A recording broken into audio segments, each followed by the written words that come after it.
Voilà, ici dans la chapelle des Salesiens de Don Bosco, où les soirs nous célébrons l'Eucharistie en pensant à vous. Nous sommes devant cette belle image de la Vierge Marie Auxiliatrice, connue aussi à l'île Maurice comme Notre-Dame de Grand Pouvoir. Et je voudrais faire un petit bonjour à tous les groupes de la pastorale des jeunes et à tous les amis qui nous suivent. Vous savez qu'il y a même des amis qui nous suivent à Madagascar, en Italie, en France, en Belgique, au Canada. Un bonjour à tous et nous prions les uns pour les autres. Aujourd'hui, je voudrais vous faire une réflexion sur le rôle de la communauté en ce moment de confinement. Avant tout, il me semble important que chacun de nous identifie à quelle communauté appartient. Une paroisse, la vie choquée, des Saints-Sauveurs, les animateurs du groupe 40, un participant à un parcours du groupe 40, Alpha Jeunes,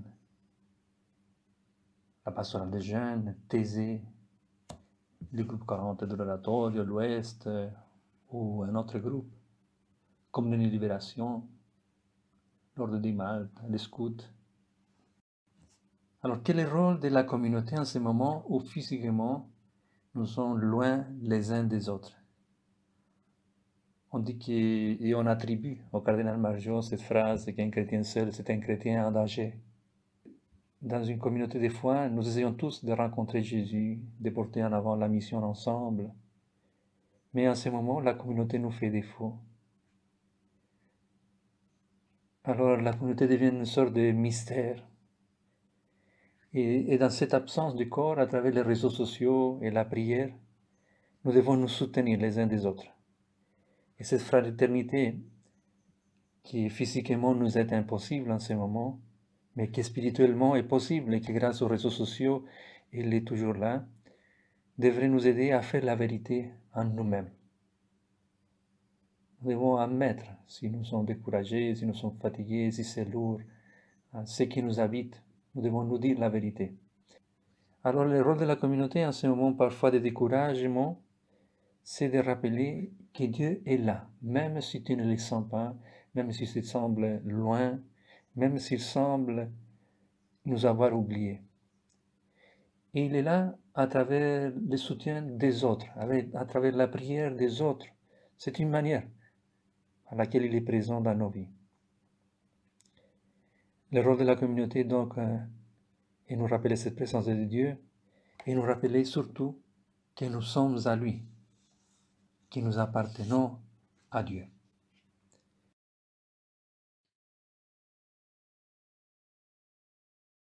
Je voudrais vous proposer de terminer ce moment de réflexion avec la consacration du monde à Marie Auxiliatrice.